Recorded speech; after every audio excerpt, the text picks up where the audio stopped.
Oh, you look great. You look great. No, I told you, I want to get you in the gym. I think the first thing we need to do is start doing. Are we live right now? Yeah, we're live. Rolling. Okay, good. Yeah, the gym. I think we're already doing it. Yeah, we're kind of rolling through. We'll do it. No, I want you guys to do your normal routine. No, we can do it like you used to do it on the full send thing. We just start recording. We're rolling right into it. We'll get the intro. But Guy already drops within 5 seconds. Drops full send. 5 fucking seconds. Gets the biggest full send report. Let's get into a quick intro. The golden voice, biggest guy on the internet right now. Not even close. Bob Menery. You got to give yourself more credit. No, I'm giving myself just the proper credit. I mean, a hardworking dude that. We're in a tough spot right now. Yeah. Shit's gone. It's like the stock market goes like this, it goes this. Right now, it's going like this. But guess what? It always comes back up. Buy the dip on Bob Menery right now. It always comes back up. I would buy the dip big time. We're buying the dip. Hammer it. This is me putting my life savings. Take your mortgage out and fucking put it on Menery. Imagine how scary that would be. You went up to your financial advisor, like, I'm taking everything out. I'm betting on Menery. They're like, oh my God. Send the wire right now. Send the wire right now. That's people it. who come on the Steele and Nazz podcast usually do have. We do have an effect. We always call it the Steele when and they Nazz come on effect. our podcast. So it's either a fighter's always winning, a sports person always gets a contract after, they always get huge promotion. I don't know if it's actually us and we're taking too much credit, but it's called the Steele and Nazz effect. So there's Showtime magic involved in all of it. Yeah, this is a Showtime magic interview. We're also trying to start our own little side interview piece where we go into like entrepreneurial, like business people, kind of just like branch out. We've done like a model before, a male model, So a lot of these are coming up. So you guys have like how many episodes have you done? So for Steele and Nazz, this is going to be 116 for us. And how much period of time?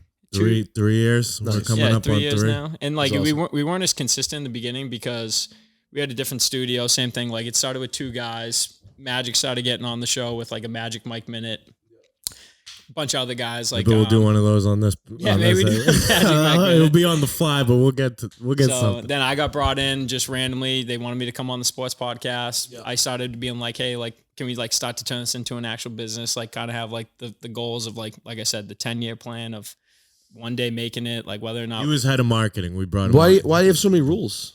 There's no rules. Why do you have so many themes that you're trying to do themes? I don't know if I'm trying to do themes. I just like kind of have like an idea in my head and a vision of like where I want to go and how successful I see us and how like I know that we're all hardworking. Like one of the main guys, Steele, and Nazz, like those are the 2 main guys that started the show. Is there like a fucking radio show around here or something? Yeah, Felger and Maz. It's based off that. Yeah, but that's legit our guys' last names. And then we're not the big sports guys. We don't, they're the ones giving all the hot analytics, the stats and all that. So really diving deep. Are you a sports guy? We just say funny shit. Because I know you do betting. That's how I actually got back. I don't really sports. bet that much anymore because I got crushed last year. So I've slowed that down. Did you bet March Madness this weekend? No, I didn't touch anything. Nothing. I didn't touch anything. I did a parlay for a partnership thing that I had. So I did this partnership just for March Madness, and so I did a parlay for it, but it wasn't like my real parlay. It was like I just put up there. Yeah, they just tell you. No. I mean, I just was like.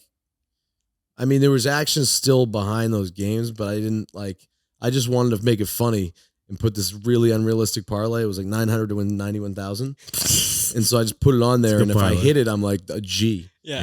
You know what I mean? But obviously I didn't risk my own money because the likelihood of hitting it. When's the last time you really bet big? Was NFL playoffs or were you even out of the game then?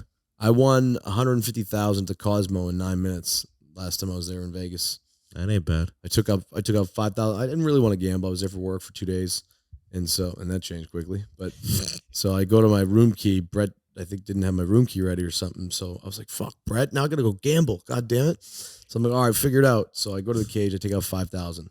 And I'm like, all right, I'm going to play for like fucking 10 minutes. So I'm going to go play like some high limit slots and just fuck around. So I go in the high limit slots room. I put in, $100, $100. Also, I was like, jackpot, $1,500. I'm like, sweet. All right. That machine's going ding, ding, ding, ding. So I go to the next one. I put it in. It was like jackpot. I'm like, all right, go to the next one. I hit like 5 in a row. I shut the fucking place down. Long story short, I go to this 4 deuces wild machine, put in $100 bet, and I hit for 20,000. So I'm like, all right, I'm up 30,000 in 5 minutes. So I'm like, what the fuck's going on? This place is like Christmas carols going on. You must have been. What, Bro, there's just like one lady. The place you just fucking. Bro, there's one lady in the corner like smoking a dot, looking at me, and she's like fucking like just so mad because I got like 9 machines lit up and like just fucking blowing up everything. And so I can just imagine your energy as you're buzzing around, seeing all that money. I didn't really care. You didn't care? Just, no, I don't come really on. know. I was just like, all right. Whatever. Yeah, I think that's the reason why I won. I was like, all right, boom, let's go. I don't know. You seem like an exciting guy when you're winning money, like on your stories. I feel like I've seen you being like on to the next one, like crack. You go. That's if I have other people behind it. So were you not really at? You weren't really like putting this out as a video or anything. Like you weren't. No, I was just playing. You were just doing it. Oh, I was just firing. So you're a different guy. I don't do when I gamble. You're a different bro, guy when you're not really on the camera. Like not at all. I mean, I'm always the same. Always. I didn't mean it like that. But. No, you're good. I'm always the same on my story shit. I just like, the ending of the story though is I hit up 20,000, so I'm up 30,000. I'm like, all right, let me go back to my room. They cleared the machine out, and I'm like, you know what? Fuck it. I'm gonna go back to that same machine for a minute. Just put in a couple more, one more minute, and then boom, $100,000. Holy shit! On one pull. And imagine Showtime. It was a royal flush.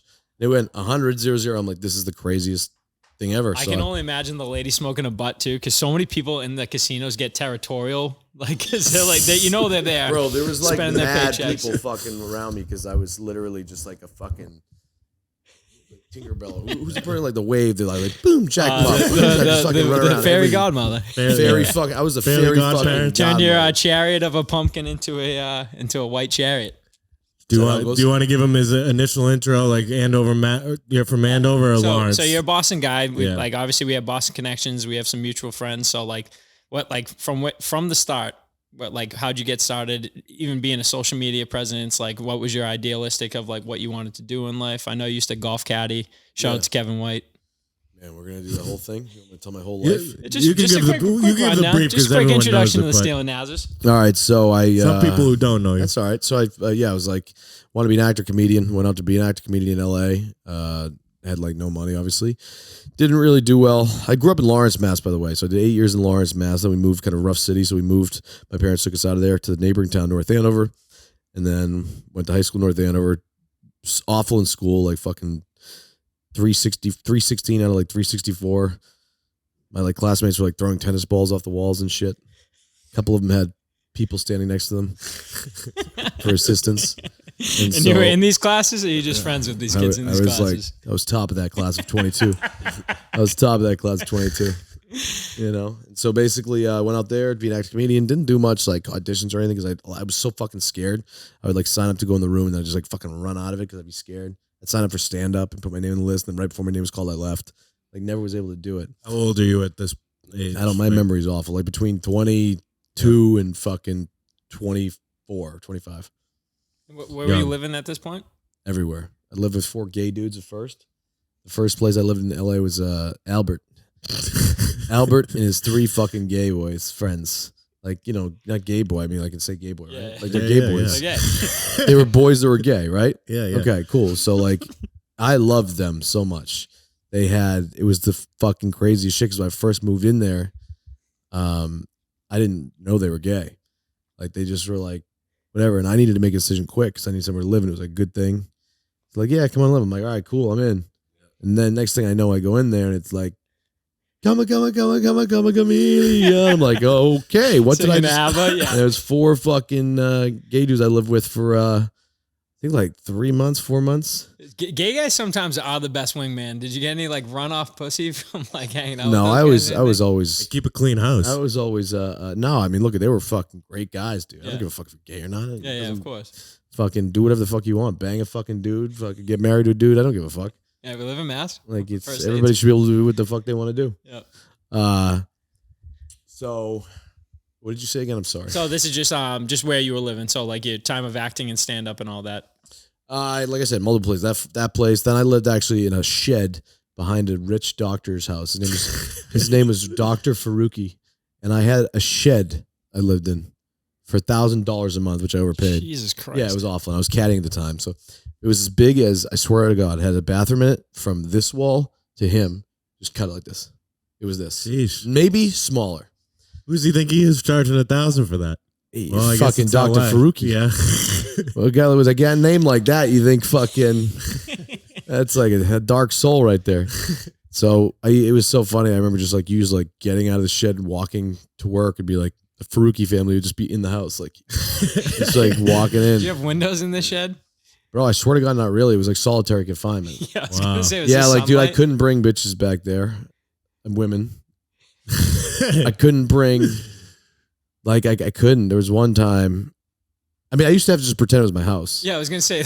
And so I always just be like, tough. I always used to have to just pretend it was my house and be like, yo, like, I don't want to bother anybody. Is that how When you boys are in there, you know? Yeah, there's a fuck shack out back. But there's though. like a shed out there that, like, they say if you go inside, it's like good luck, I guess. I don't know. They say.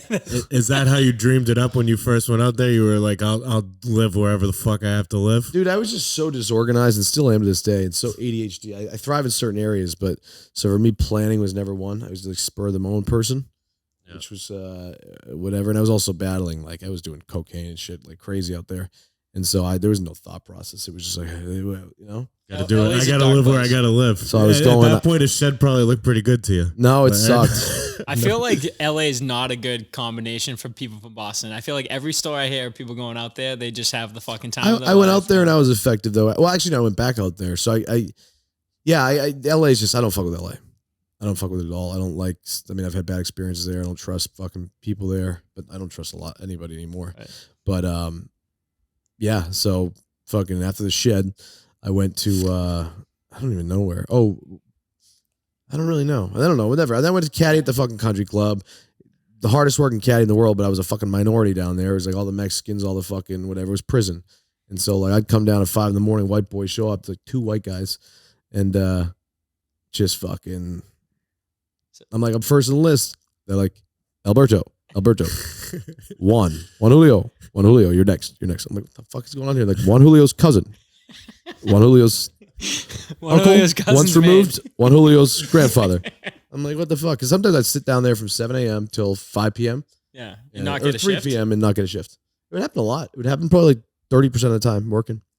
Damn. Did you get paid for the day through the golf course, or it's just straight through the tips? It was a cash tip program, I think it was. And it was just basically, yeah, you were just getting whatever. Probably make like, $100 carrying a bag. double bagging. I was, oh my God, bro. I was double bagging 18 holes. I'd go 3 times if you wanted to. I fucking love that because Yeah. as we said, we've had a guy on. One of my best friends moved down to South Carolina to Hilton Head Island, so he like started the golf academy down there, whatever it is. So now he's like a caddy master. So kind of like involved with that whole scene of like the golfing world. Dude, I miss it so much. First of all, I was in marine shape because you're doing like 14 miles, double bagging. You'd like walk with bags, but you put them in your arm and curl. Like, I was fucking in good shape. Now I'm a fat fuck. you asked if you look good on camera. My stomach is Bob's in literally movie shape right now. I went down to the Fighting fucking. condition. He I is. went down to the gym yesterday, like 4 a.m, and just looked at it.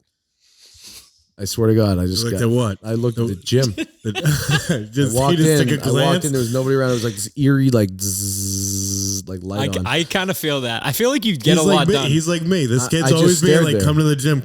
I'm like, no, I won't. I'll do 25 push-ups, and I'm like, that was enough. It's just like do you, so do you hard. bust out push-ups at all? No, bro, I'm just like Not even? unhealthy as fuck. But I'm getting close to. Like I said, I walked down. And I stared. You didn't have to do any kind of workout for like the movie that you were Oh recently in? yeah, I had to swim Alcatraz. What the fuck do you think? No, I'm in the movie for 8 fucking minutes. Yeah, they made me do 3 laps at Alcatraz, and I had to fucking run a triathlon. And then, yeah. Is that how you got to the foreign country? You had to swim across the Oh, fucking man. canal. I don't even know if I can tell that story, but Is, So I don't know if is I'll be like- Roadhouse the first movie you've been in? Or I was in Billions. I did Billions. you were in that? Yep. Oh shit. I did Billions, and that was it. So Billions was my first like thing that I did, which was fucking crazy because I was in. What episode is it? So the people. can go It's out me and check Rich it out. Eisen. So you know Rich Eisen? The ESPN guy, Yeah, NFL guy. Yeah. So me and Rich were doing commentary of McAfee or whatever's fight, and so it was like I got called in. The director and the producer's kids were really really big fans of mine, and I guess they were too. Mhm. And so they were like, "You want to be in this movie?" They actually caught the writer actually got me the role, Brian Cotlin or something. And so yeah, it was cool. We went in there, but the problem was obviously I didn't fucking know my lines at all. Then I went out the night before and fucking got zinged, and like on an hour sleep, rolled up, and I'm expecting like, all right, just this ain't that hard. And then I rolled in, I'm like, oh my God, there's like fucking 300 people in the stands.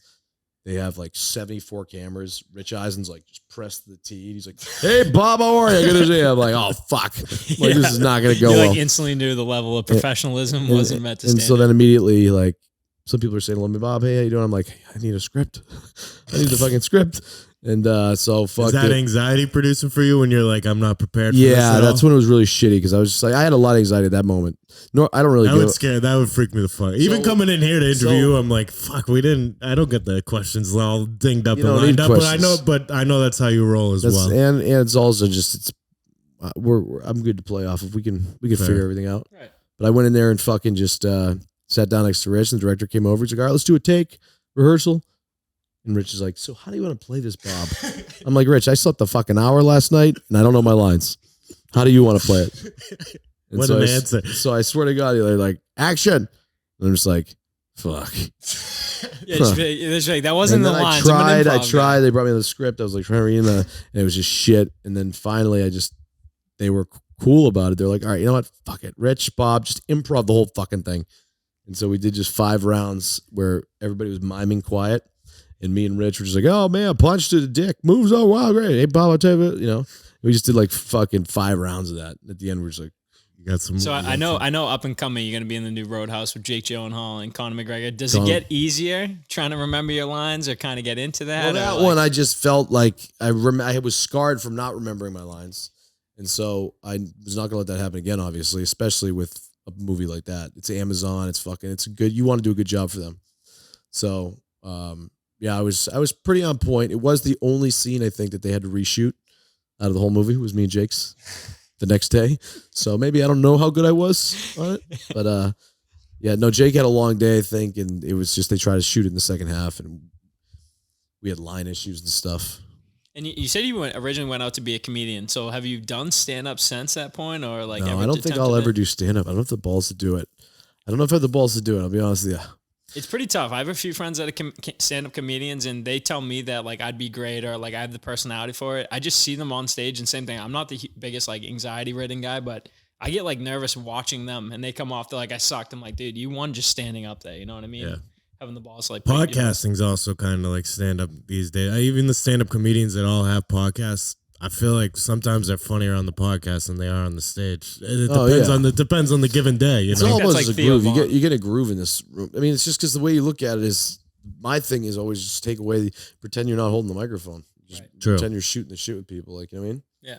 Yeah. Up on that stand-up stage, the pressure's higher for whatever reason. Even if it's like an open mic and you got nothing to worry about. Maybe you're in a room where no one even knows you. It's just a tough moment to swallow by.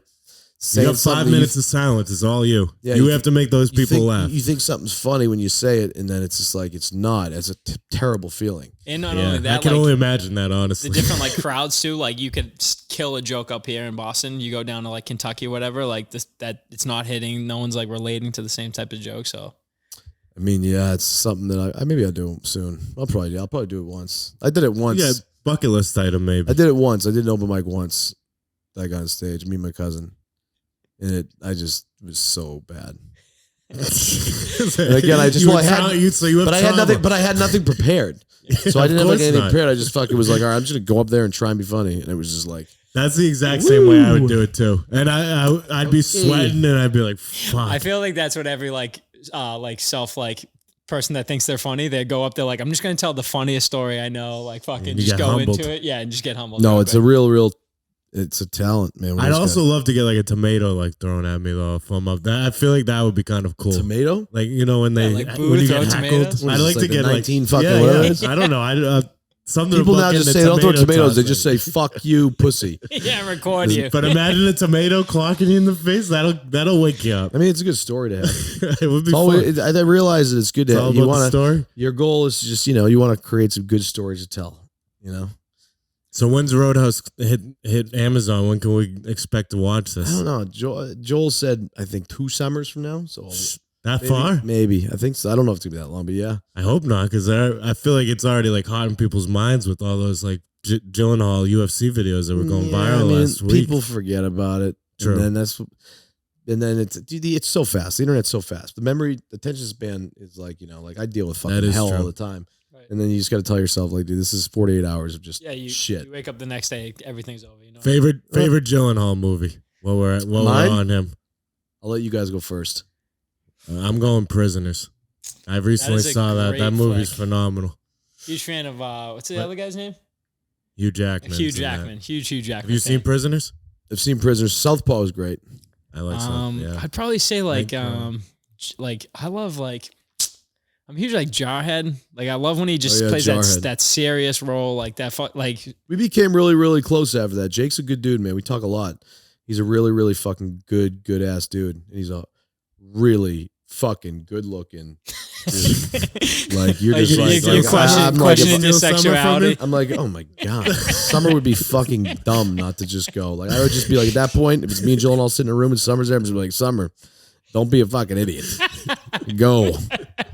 Like, you know what I mean? So I'm like, or do you want us both to take our shirts off? And then you can choose. Summer, which one? Okay. Oh, man. So, like diving into like who you've met and stuff with your networking, did you ever meet anyone while you were caddying that like kind of like led to like future connections or anything like that, or anything ever stemmed from that? I caddied for one of my clients, is Aaron Rodgers, so I got to caddy for Aaron a lot. Spent a lot of good time with him, and he used to play with Kevin from The Office, Brian Baumgartner. Yep. And they used to Kevin. Oh, Kevin's another guy who was I was his number one guy, and we spent years together playing golf and caddying. That's huge. I haven't seen Kevin in a while guy. too. I would love to see him again, catch up with him. He's a fucking funny dude.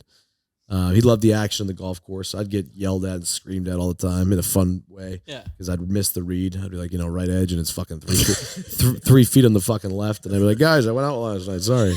And I'm high on blow.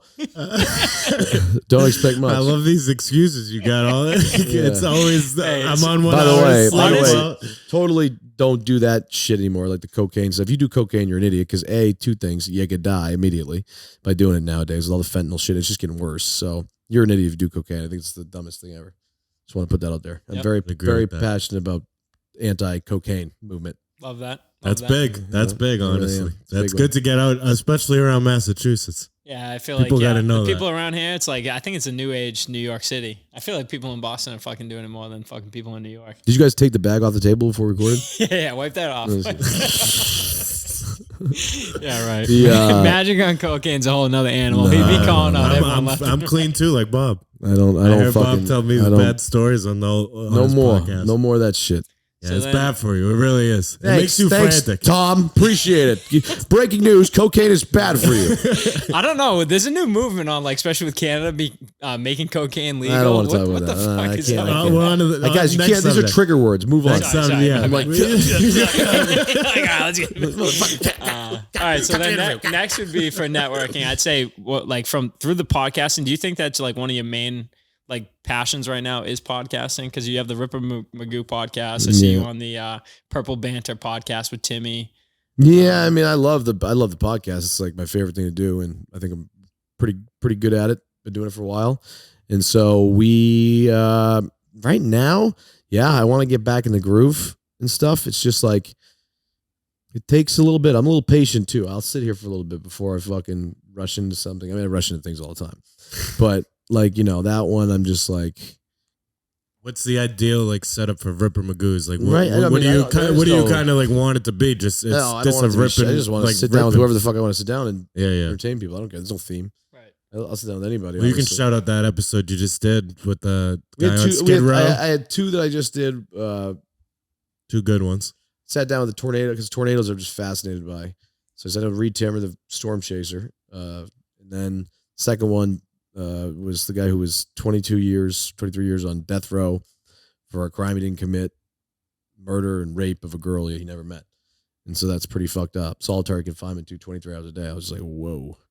Who's in solitary confinement when you're on death row? Is that like the standard? Solitary confinement, I think, can be in anything. Yeah. But I think if you're on death row, you're in solitary confinement. Jesus Christ. I couldn't even imagine. So that I'd remembered you posting about that story, and then it was St. Patty's week, so didn't really get into it. But like, that's probably a fucking thanks, good man. interview. Really appreciate that. Sorry, Thanks you know for how it is. I listen to it. You know how it is around here. Wait, so then I got a question for you and the storm watcher. You're like, I just like there was I was gonna get around to it. I didn't say I wasn't gonna. There watch was a fucking TV on and just didn't get around to it. What's your obsession with tornadoes? That's what I need to know.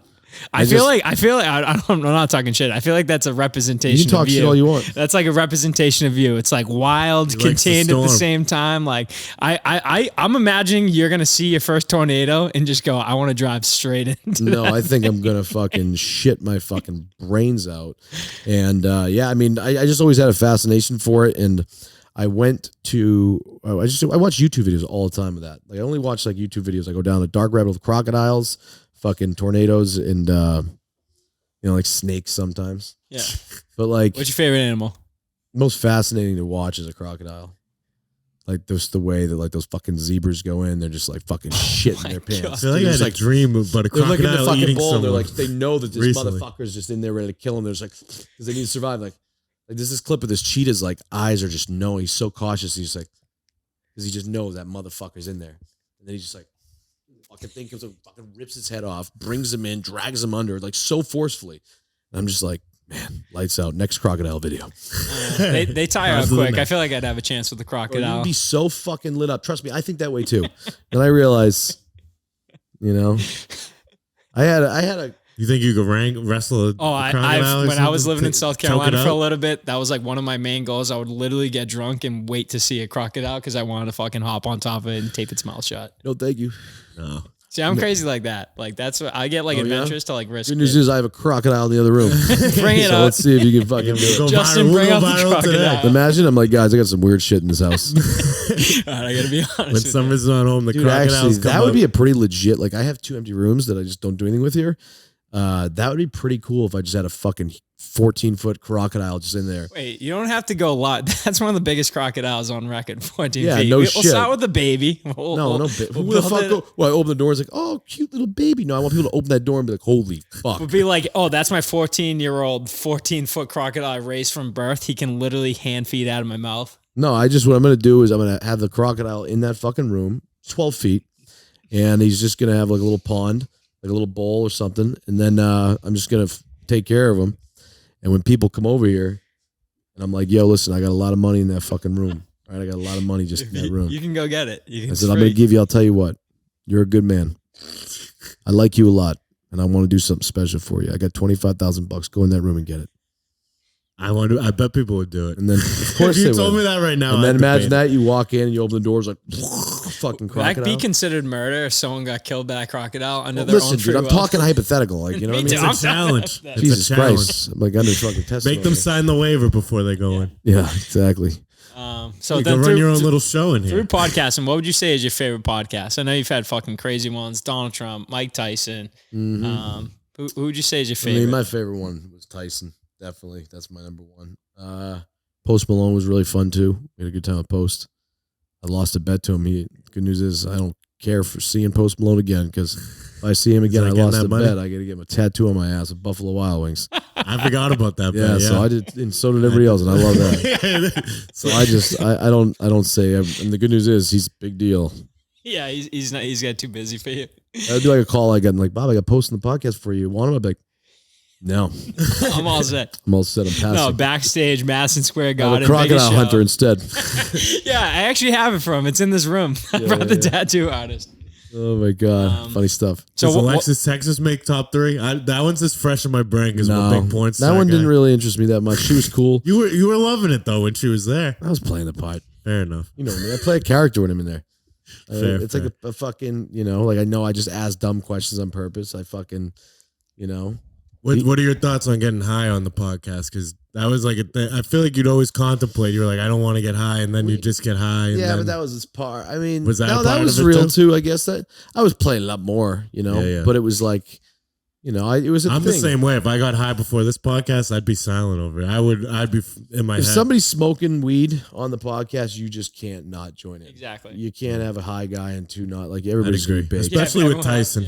Tyson, When Tyson's bringing out his weed. Snoop Dogg too is another one. I sat down with Snoop, smoke with Snoop. Same thing. I'd get like scared interviewing Tyson because like I'm with you. Like you can't be the only person sober, especially if no one else is smoking. I don't want to leave him left out. Like I feel like that guy would be like, all right, I have the toad venom right now. Yeah. Let's lick it. If Let's he do brought the DMT out, I'd be hard. It would be tough to say no to him. Yeah, I didn't It trust would. those guys around that shit. When they started saying there's that DMT in that joint, I was just like, I mean, Do you want to Wait, get was in? that real? Was there actually DMT? No, there wasn't. I would have known, but they would have done that.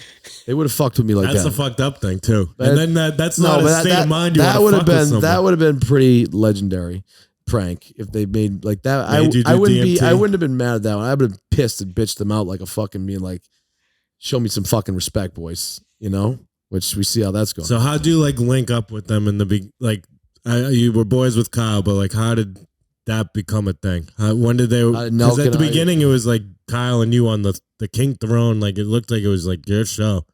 Yeah, I mean, it was our show. I mean, you were the front advertisement. It was me and Kyle's the baby. I mean, we were the only two guys working on it. Yeah. So from the start, and so I mean, there was other guys that were involved that came in a little later. Like I think Shahidi came in a little later, and Sammy came in a little later. But the show was Jamie and Kyle. I mean, just going, how do we do this? Kyle's never done a podcast before. So How'd you guys meet in the first place? Probably just through the internet. I don't really remember the first time. Maybe at a LA house party or something. But we both saw each other moving, and like, he is a smart guy, and he was just like, I think Bob's a good fit. And we started talking. I was like, after being friends, I was like, yo, we should do a podcast, man. And he's like, yeah, we should do a podcast. He's like, yeah, but like they say sometimes you're a pain in the ass to work with.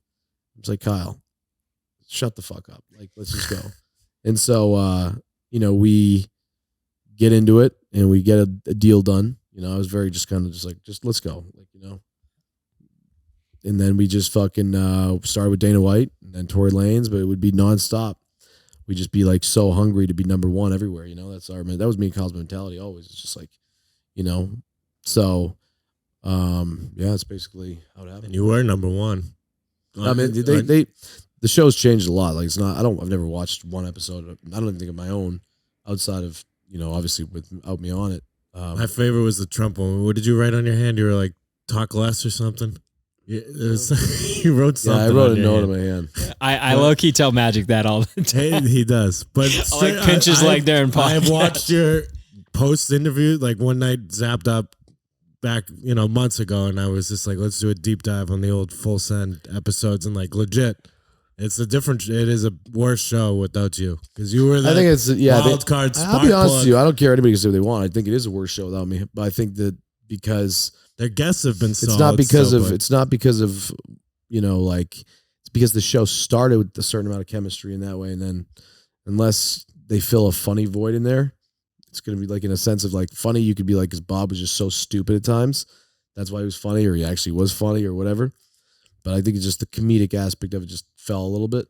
But I don't really know because I don't watch it. So how do you like? You said you kind of like it did. You kind of like wing stuff, but like, do you prep like going into a deep dive of like a guest that you have? Are you lining up questions? Sometimes if it's somebody like political or something, I didn't really do.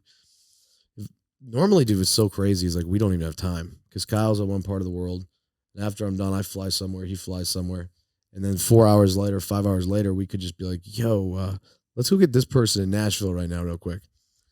We got so and so." And then Kyle would be like, all right, let's go. Then we'd wrap up everybody, bring everybody down, and we'd just be like, all right, here we are.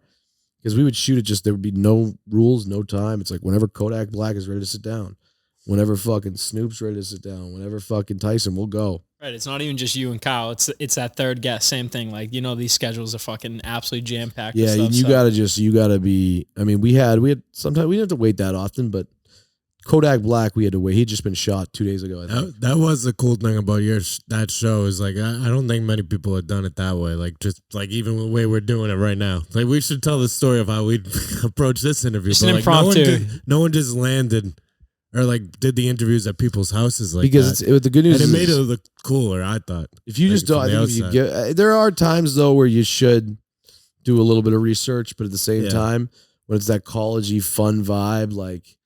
They don't want to see in 1930 fucking vote, I even thought about that too. Like coming into this, like obviously you're a social media presence, so I like kind of do know a lot about you. I kind of know some of your backstory, but like I almost want to be like more interested in the conversation about learning about you, like live on air, rather than like knowing like what you're gonna say and stuff. So I feel like that's just more organic to be like actually naturally interested in someone's life. You know what I mean? Yeah, and it's like okay to have like awkward pauses. Yeah, it's okay to just fucking chill. It's like.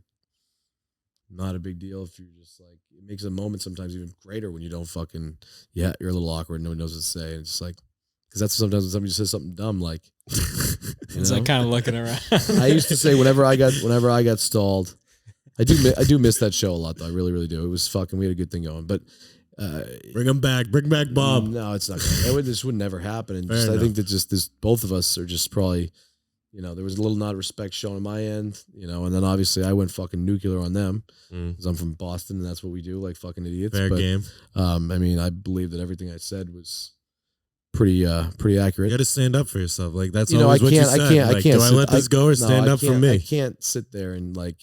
Let them. But it goes away again. But then Colby comes up in the press conference and said something recently. I got to address it because then everybody, when it comes from Colby, on Super Bowl, the weird thing was he said about all the Super Bowl stuff. It's like it's not what happened. Yeah. That's not what happened, bro. Like, I know he's doing whatever it's called. I don't know him. I don't want to get involved with UFC shit. I'm over UFC shit. Like, I'm way out of that shit. I don't want to be anywhere near that. Yeah. That has been a terrible fucking experience. Dana does a great job. Dana's the man, but there's a lot of just like weird talking shit. You don't know who's your friend. What's up? I mean, I ran into Nate Diaz in Vegas, and Nate Diaz was like, after all that shit happened, Bob Menery is a big old pussy on Twitter. And so I'm just sitting there. I'm just like, all right. Nate Diaz is a punk. I just get no. Diaz is a great fucking dude. And so like, it's actually funny is I had no clothes in Vegas, so I was like, I need clothes. Something. What do you mean no clothes? I flew to Vegas with I just flew to Vegas with my pants and shirt on. Okay. And like no bags, no nothing, not even socks, nothing. How long are you planning to go for? One day.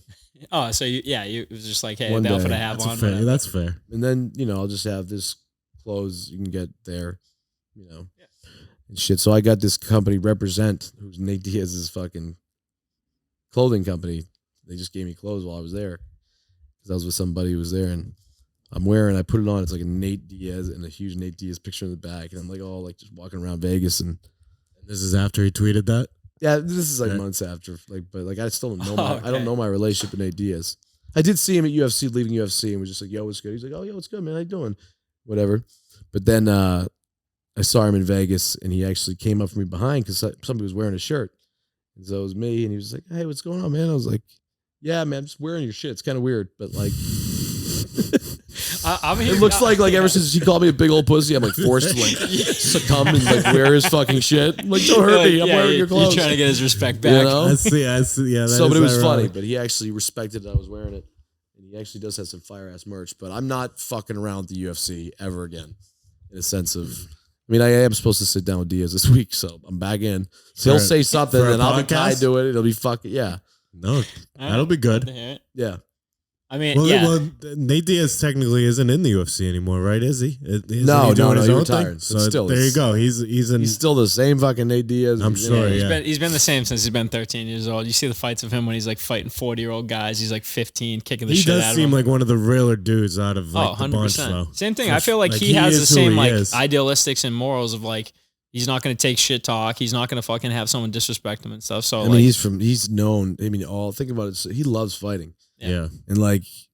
He doesn't even look that tough when I squared up with him in Vegas. I was just like, you know what? I know he called me. I know he called me a big old pussy, but even his pose. I might fuck Nate Diaz up right now. No, you ever seen how he flexes? Bro, Nate Diaz would fucking in 0.2 seconds turn me into a fucking pretzel. I think all of us combined, yeah. Probably at once. Honestly, the one beef I have with Nate Diaz, I hate how he poses in his flex. Anytime he does a weigh-in, it's funny because he's got that like goofy ass face that he makes. And he throws his dude. He's my favorite. He's probably him and John Jones are my favorite fighters. I think I told him John Jones is the greatest pound for pound fighter of all time. Yeah. Joe Rogan says it. He's a bad guy trying to be good, and he's trying to like fucking work out what he can. But that guy is the most dangerous man of all time. All right, let's move on from the UFC before something gets spun and fucking I get fucked with some dumb shit. No spinning. Can you pass me? Is there any bonus? Yeah, absolutely.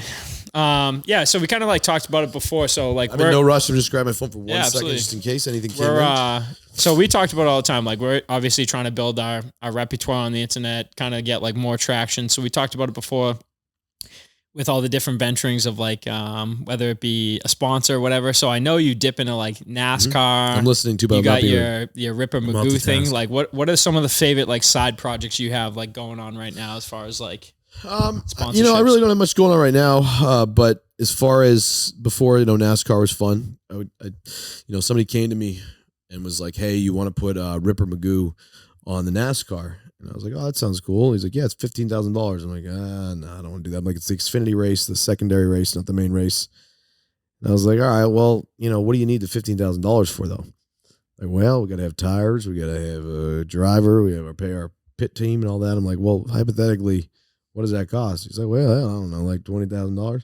I'm like, all right, well, if I pay $20,000, can I just take full control of the car? Right? Because you're selling all these ad spots to make 20 grand. I'll just do 20,000 and just make it blank. I do whatever the fuck I want with it. He's like, well, hell yeah, of course. I'm like, all right, I have a NASCAR. And so then what I did was I, knew I had certain fucking areas where I could sell the real estate around it. So I would do, the first race, I think I made like $95,000 to $100,000. So it was a quick little cash flip there. And I basically made it the Ripper Mobile. And then I had, UFC. I called all my guys. I was like, hey, Dana, I got a race car. You want to sponsor? Dana's like, yeah, sure. What do you want? How much? I'm like, 30 grand for the hood. Yeah. He's like, done. I'm like, you're the man, Dana. Thank you. And so so then I'm up 5,000 because I'm in, or 10,000 because I'm in for fucking 20,000 out of my pocket. Now I'm up 10,000. I still got the rest of the whole car to sell. So then it just becomes fun. You're just like, So you went down to these races? Of course. Blast on that. I've never been to a NASCAR event. NASCAR's pretty cool. We actually almost won the pre-race Daytona one. I was in first place for a while. I thought originally when you said I could just have it be my car, like you were gonna drive the car. That's what I originally. Yeah, so when you thought said you meant. won like 95 to 100 off the bat, like so when you like Not took one, I sold the advertisements. okay, My cost was 20. What the people that were on the hood were getting were exposure, collaboration, my brand, a cool thing to be a part of, fucking TV on TV, also on my shit, and yeah. And so I actually think I tried to buy a spot on that car. Yeah, you probably couldn't have, if not to be a dick, it probably wouldn't have been I was going like Fanatics. I got Michael to give me whatever. And I got like my rich Saudi prince friend to pay to like put somebody's head on it. Cause there was no regulations around it. So like you couldn't put weed, you couldn't put shit. So I was like, fuck. I'm like, hey, you want to fuck with your buddy? I want to put his fucking head on the fucking side of the car. And I'm like, he's like, fuck, I have rich friends. They're like, dude, definitely. I'm like, awesome. I can make it happen. 25 grand. They're like, yeah. I'm like, all right, sweet. Wire right here and let's go. But the funny thing was I didn't understand the sport of NASCAR. Funny story is because Dana, remember you told me that UFC, when I was advertising my car, he's like, I don't care what you do. Just do whatever. I'm like, you don't care what I do? So I was like, all right, cool. I mean, he's like, yeah, here you go, kid. Here's the money. I don't give a fuck. Just this is to support you. So what I did was I took his fucking head and I blew it up and I put a fucking mullet on his head and I put it on the side of the car. And I put it on both sides of the car and fucking... Also, you need to find that image. Oh, it's it's probably out there, right? It gets fucking better, the story. So I'm new to the game, obviously, and I always used to wait till last minute so I fill all my sponsors like 24 hours left. Me, like whatever. Like, yeah, I can just splash this on here, call my guy. They're like, Bob's like sweating. They're like, we have not a lot of time. I'm like, we'll figure it out. So I had all these sponsors ready to go, and I guess the car can't be touched once it gets past the line. It's called can't be touched at all. Manipulated with whatever, and they come in, it's done. So my sponsors weren't on the car yet, and I had just sold them. And my guys are literally there with stickers like fucking while the car's moving up, they don't wait for you or whatever, I think. So fucking they couldn't get any of the logos on besides Dana White with his head. So there was the whole car was blank, and it was just Dana White's mullet head on both sides, and it was going around for practice runs. They're called to see where they start from 1 to 36. So one car at a time. So all of a sudden, my car comes out. It's Dana White with 2 mullets on his head, competing in qualifying around the whole race. And I'm watching it on Fox, and I'm just like, this is the best thing I've ever done in my life. It worked out good for you. It worked out good. Then we put the sponsors on after it was done. But yeah, it was fun. I actually, that's the thing where if I want to, that's a good little gig I can pull off. NASCAR, anytime I want. Yeah, like I might get a race car this week. You want to see on the air how I get a race car? Yeah. Let's see it. Should we do it? There's going to be a live action shot of how Bob gets shit done. This is a live action shot of how I get shit done. This is the deep dive. Like I said, this is the entrepreneurial way. I'm trying to take Bob, like he said this before. This is how you incorporate this stuff and working at the same time. Mr. Menery, what's going on? Matthew. How are you, sir? You're on a podcast right now, believe it or not. No. Not. I'm fucking with you. Relax. What I'm saying is it's I need to I want when's the next race? Dude, I got an open truck this weekend. I don't want to do the trucks. I don't think the trucks are good. Are the trucks televised? Yes, national broadcast. All right, and is it all right? You know what? Maybe we'll do a truck. What city? It's Coda, Austin. Really? There's tornadoes down there too. Party, Darius Rucker's playing. Nice. Is the Coca-Cola one? No. Okay. That's, All right. show. So how many days would I have? I literally would send the wire today, I promise. But how many days would I have? We'd have to start printing right away. Yeah, great. What else? What else is fucking new? Black car. Trucks same. Checks are cheaper though. Trucks are cheaper. Trucks are cheaper. All right. Trucks are cheaper, and it's they are on a national broadcast. I'll take. I'm gonna. So the truck is what, like 10 grand? No, it's gonna be like 15. Oh, Jesus Christ! All right. $15,000 for the truck. Okay. I'm going to. It's 15, and there's no commission on that. How many spots are compared to a car? Can you advertise on there? Oh, dude, you got the bed of the truck. All right. All right. I'm gonna do it. Who's the driver? Doesn't matter. Matt, hold on. I gotta grab this real quick. One second. I'll call you back. 1 second. Yo, John, what's good? No, you can cut it, boss. We're good. All right. I'll just text you what I'm getting at, but we'll just plan on meeting at the Envoy late afternoon or All right. I'll see you tomorrow in Boston. Look forward to it, brother. All right, bye. Sorry, guys. This is boring. Hey, Matt. All right, cool. So just send me a breakdown real quick on text. I want to entail to have one partner with it. And then we'll do, 15 grand. If you're going to make money off of it, then I'll do 15 grand, obviously, because I want to take care of you because I think we have a marker. Well, no, I'm not making anything on it. That's what I'm saying. No, Maybe add 2. God damn it. All right. So maybe we'll do, I'll do like a 17.5. Yeah, no. Yeah, that would be great. He I'll- wants 20 for it. I'll give you 17.5 for it out of just respect for you, 2,500 for you, and then 15 to them. That'll work. And then we'll do a truck thing, and then send me some info on the truck stuff so I can like kind of hype it and think I'm gonna about it. get you- I'm gonna try to get you So sorry. I got a marketing deck on this driver, and I'm gonna get you a graphics. I'll get what's your what email you use? Just use bmenery@rippermagoo.com. All right, I gotta hop off now, but I'm gonna do this. Let's do it. Okay, I'll get you All right, bye. It's that simple, folks. It's that simple. We have a truck in. Why are you saying that was boring? That was electric. Yeah, that's You electric. just that's secured that's the truck stuff on the we want to weekend. learn about. Like same thing. So I don't even know what really just happened. No, I do know So what basically, happened. what just there. happened was I purchased a truck. I basically look at it as like a sublet, and I rented it for this race. Yep. And it's probably gonna be for that price. A shitty driver. We're not gonna win.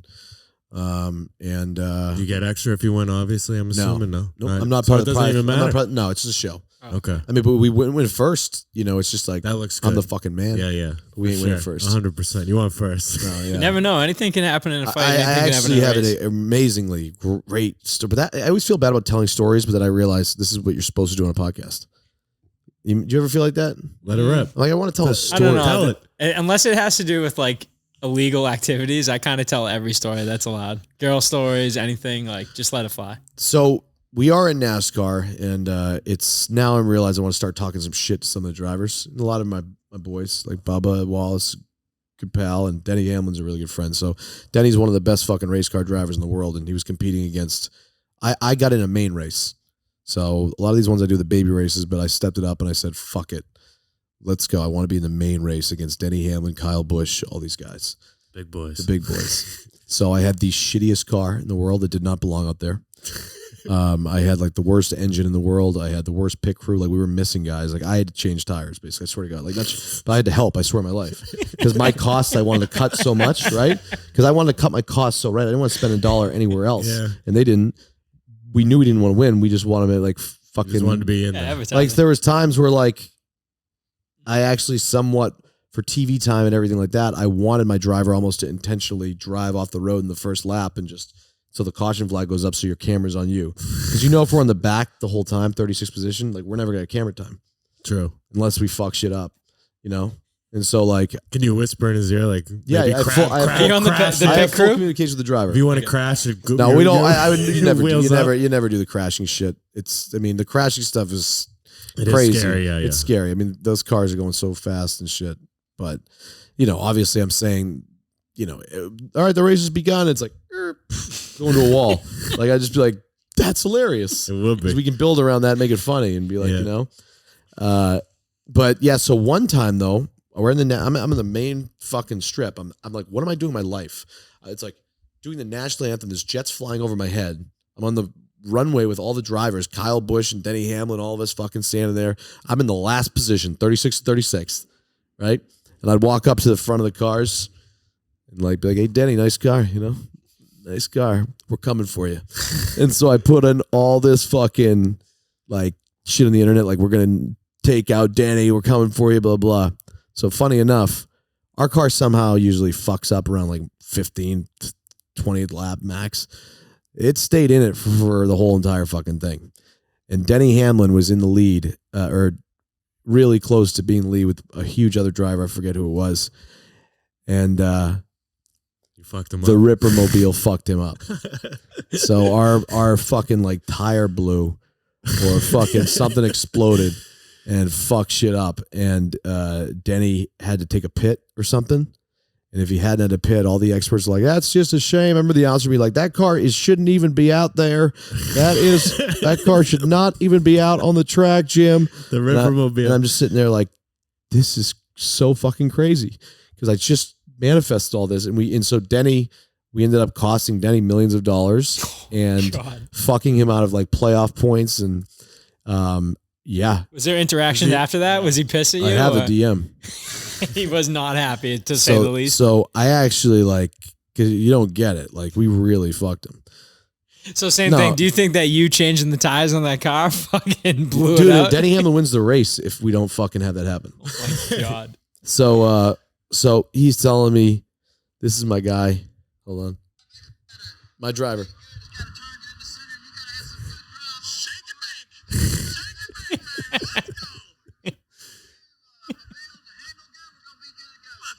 This guy looks like a legend. Fucking legend, That David looks like Starr. an That's electric- David Starr, our driver. Greatest driver in the world. He's always like, man, we did a great job today. We came in 28th place. I'm like, damn fucking right we did, David.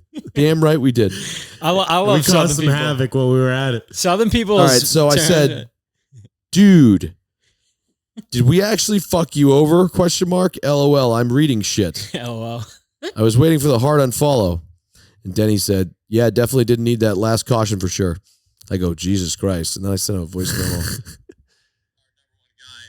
and that is just the universe acting a strange way. Apologies for that. Fucking A. I don't know the rules or I don't know anything about NASCAR, but I just come in there as a business. But apologies. We love you, and we always cheer for you. Fuck. My bad. And so Denny goes, haha, you didn't build that shit car.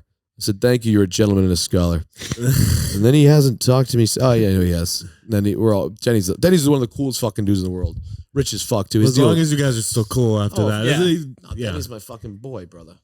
Denny Good, Hamlin's good. the fucking goat. So same thing. Who's some of the most famous people that you like met? Like most down to earth. Like Who like the we ones saw. you're boys with? Like I was more gonna say, than like that. in LA, like we talked to about, find there's a out lot of more. fucking scumbags and guys like trying to get up on I've you. hung Like with every single fucking person on the planet. I've like literally a lot of fucking people. So I mean, I played golf with Phil Mickelson for money at his home course. That was pretty cool.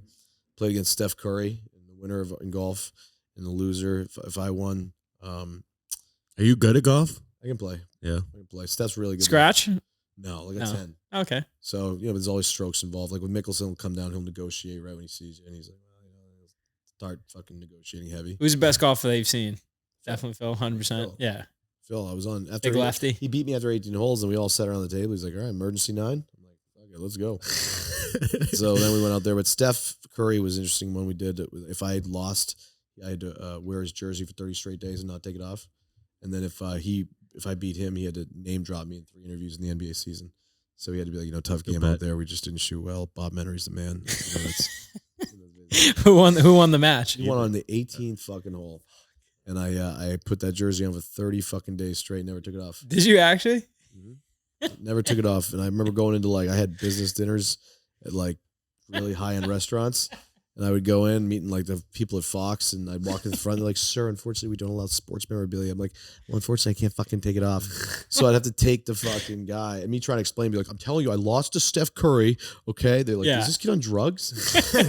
You know, and then just told the guys like, "Yo, we got to eat somewhere else, man." Like, You got to respect someone who sticks with the bet, though. I was just gonna say, you're a man of your word. That That is is your word. respectable. That's you big know, time. sometimes you can be late on payments and shit like that. It's okay. You just got to fucking honor it. Yeah. The only one you're still avoiding, just that Post Malone tattoo on the ass. Do you have any tattoos in the first place? No tattoos. Nope. No tattoos that anywhere. just reminded me. You have reneged on that bet, but we were supposed to bring up our boy Andrew Jamil, who was on the yeah. podcast. You know, I know Andrew. you know yeah. him? Yeah. Andrew was football for the FCFL. Right, yeah. Andrew's a The XFL now. No, well, he was yeah. on. He was on our He was on the fan controlled. What is it? Fan controlled football league. We had him on the podcast, so we kind of like talked about it, like going back and forth. Like, but no, there's a lot of like obviously celebrities that are involved in the XFL now. He came over to us. I was like, oh, we love Bob Menery. Like, do you have any stories with him? He goes, dude. He comes up to me one day. He goes, "You need to score next touchdown, please. I'll give you $500." And he goes, "All right, fine." Goes out, scores the touchdown. I guess you're like, No, I was talking ecstatic. shit to him. And I said, "I bet you $500." Oh, that's what it was. Then I forgot. I'm like, I'm an idiot. I'm like, there's 3 people on the field. Like, he's the only guy who can actually like get a touchdown in that situation. So I'm like, that was the worst bet ever. There's 2 receivers, and then he's like, "Yo, man." Like that league, they're like, "Yo, bro, I get $500 if I catch this shit." Like, I got you, man. Yeah. In that league. So yeah, that's fun. They're kind of getting a bad rep. Even that quarterback. You hear about that story? That was the greatest thing in the world to have on there. That was the greatest thing What for the happened? league when he smoked the joint. No, I meant he like gave his. I didn't hear about that, but he gave his like playbook to an opposing team or something like that. It's like look at it. I look at it like this way, dude. This is the problem. They try to make it too real football. I'm like, fuck Right. that. Make it like the WWE. Well, that's where it originally started because Yeah, it that was was Vince when it was McMahon that fun. started. You know Like, what I when you mean? make it like, Is the fan control thing still going on, or is that? yeah, but I just I don't want to get into that. It's going. It's just like, you know, all my shit's vested. I'm gonna look forward to helping them and shit going forward. But I feel it needs a little bit of work in certain areas. And so Grant and I are in communication, but I can't get my mind on that yet because that's like a month and a half away. Fair enough. My head will start stressing, and I don't want to. So like, where would you see yourself in 5 years now, or like 10 years? Like, what's your main goal? I'd like, love down to the do line? I'd love to do the acting shit, man. I'd love to do the acting stuff again, and I just want to be happy. Have my girl fucking be a better fucking dude. Just clean up some areas where I fuck up in certain times, and then be just fucking content and chill. Right. I don't know. Does that involve Boston? Would you say just you guys are always going to be on the move? I'm more effective on the move, that's for sure. Like Yeah. that shit I just pulled off. Like when I sometimes will go to a city, just get an airplane, go to a city, and be like, all right, I got to pull something off in the city. So I'll have a 3-hour flight ride is from here to like Michigan, and then I'll kind of let everybody know I'm going to Michigan, and then some shit will come up, and then some deals will start going, and then I'll land. If it's worth my time, I'll go and fucking see you, and I'll sit down, see what we can do, have a drink. Is it like that with her too, or is she like on the move like you? She's or? always with me. She's doing her own stuff now again. She actually, by the way, Summer had Shout out Summer while Summer's we're the here. best. We're in her house. 550,000 followers on YouTube. Oh I wow! was like, holy shit, I got like 20,000. I was gonna say, I think that's more than River McGill. oh my god, dude, times fucking 20. I don't know. times I don't know what it just that's unbelievable. I'm like, Summer, Yeah, what is she I doing? think on Summer there? should be the new podcast clothing of that. halls or she- whatever. we want to start a podcast too. She'd kill it. She's You guys beautiful. should do it right here. We should Couple do it time or right here. something. We should do it right here. Yeah, we'll see the quality of this. Maybe we'll put So some is it money- like tough Beautiful for her view. to keep? Is it tough for her to keep up with you always on the move or your antics and we're everything? good about Like, we're good about it. you're We have good? like it's like a set thing now. Like we know when we go. She's the coolest chick in the world. Like we know when we go out, like it's gonna be the same fucking thing everywhere, pretty much everywhere you go. And we know the game. Yeah. You know what I mean? You know there's gonna be fucking motherfuckers saying what up. And it's gonna be just nonstop. And it's gonna be everywhere we go in the United States. And if there are kids around, they walk by a group of fucking 16 to 20-year-olds, they're either laughing at you fucking Nelk shit or they're fucking riding with you. And it's just fucking, you never know. What's been like the worst part and best part of like getting that notoriety? Like as far as like fans and stuff, like does it get it? It obviously probably will get annoying. No, it doesn't get annoying. It Really? actually it's just never loses its cool factor. It never loses its cool factor. I don't care what the fuck. All the guys like paparazzi and shit, by the way, we're not at that level, obviously. But I'm saying like, we're not fucking Justin Bieber, right? Yeah. Like imagine Justin Bieber going anywhere. He's like, that's got to be insane. Yeah. I have kind of like the perfect amount, but it does get intense. Like if I go to a fucking sporting event anywhere, it's every 3.5 seconds. Hey, what's up? And then that, all that shit. But no, never loses cool factor. There are times though, like here's the deal. I know that like if I'm fucked up and like just not slept long and I want to go and just fucking go out Seaport for a minute and walk from this apartment all the way to fucking over there for a minute. It's just, that's where it sucks. Yeah. Because then it's like, I'm fucked up. I don't want to think people out think I'm a fucking mess, even though I put my life as a mess out there. You just want to have your own time. So that's why I just don't, when I don't want, I just don't leave. Right. So I'll stay inside for like 2-3 days at a time sometimes, not leaving. Never thought of it like charge that. your battery. Yeah. Have you ever thought about like doing disguises or anything like that? No, because I'm not that at all famous at all. I mean, the thing you understand is like my face has been seen a lot through this now TikTok shit. And so like somebody, even if they don't know you, they've seen your face, And so it's just they've heard the voice. I used to just have I didn't really put my face behind a lot of stuff before. It was just my voiceovers. And then we did the podcast and it was a little bit. And then with the Nelk shit, which it's just like, they're a huge entity. We met you. We got a picture with you at the Happy Dad. Oh my God, I forgot about that. Like launch when they did it in mass. I think you were one of those. Sharon. You were one of those kids screaming up and down for other dudes. No, yeah, we're fucking literally, weirdos. we're two full-grown men. We're all with kids that are skipping school. It was pathetic. It felt pathetic. What was the original one? No, that's actually pretty legendary. Sharon, we were in Sharon, and then we drove the car to fucking Providence. We were like, we're standing on top of my truck. I just bought a brand new. They've done such a good job. I just bought a brand new truck, diesel fucking truck, brand new 2020 Silverado. Magic's standing on the fucking roof, collapses my roof. We don't get to say hi to anyone. They come up for a second. We were like, I think I like dapped up Kyle, whatever. Then you guys made an announcement. All right, we're out of here. We're actually going to Rhode Island.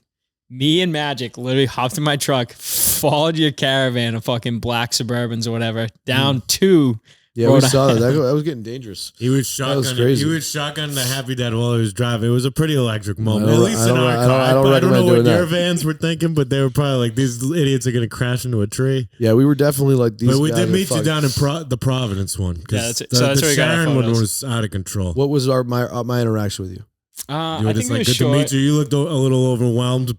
By like all, I think you like just started at that point, like kind of like you're meeting people all day. You have to, we were just two random also dudes. At the same time, that was like an impromptu thing. Like same thing. We're a huge, like if something happens, get it done. Like if something pops up, let's go to it. That's the day you became the white whale. We were like, this guy, we're gonna get this guy on the podcast. We're gonna get Bob because you were. Like same thing. I'll share the photo with it. Fuck. I'll share the photo. I literally didn't even have a belt. I had shorts on that were 3 times too big. So in the photo, my pants are basically past my dick. Fucking my shirt's too tight. It's a tough look. Yeah, it's a tough look. Those things were crazy. When you don't want to talk to somebody. My trick was like, so I have different tricks and stuff that I do. Like, so if I want to just fuck with people, and like we're at a big event like that, the whole time with a lot of people like fucking. Whatever, trying to meet you. Sometimes I would just pick, if I wasn't in like a social mood, I would just pick the first person that came up to me and said, what's up? And I would just hold him in a conversation for like 45 minutes. And I would just sit and talk to him. The first guy was like, hey, Bob. And he would just be like, I would never stop talking. By the way, at the time, the kid's like, and the guy's like, Bob is like the nicest guy I've ever met. You know? He's like, I actually think I'm best friends with Bob. Yeah. Like fucking goes. And so, yeah. But it's definitely fucking crazy. And then you met our Martini dudes. I want to shout them out because they'll be pissed. They'll be pissed if we don't show you out. Because they were trying to get you too, same way we were.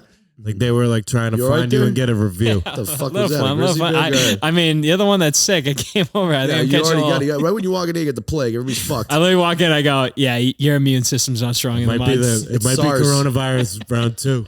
It's fucking SARS. Came out of the Wuhan. No, I came out of Bob's apartment. But they met you. You did a review with them somewhere in Salty, and then it's Cape Cod too. Fat Baby. Shout out Fat Baby, Tom Gallen. And then you were somewhere with them, and you were on they got me on a FaceTime with you, and you guys were definitely all ripped up, and they were like, he's coming on. I remember that. That was you guys. Yeah.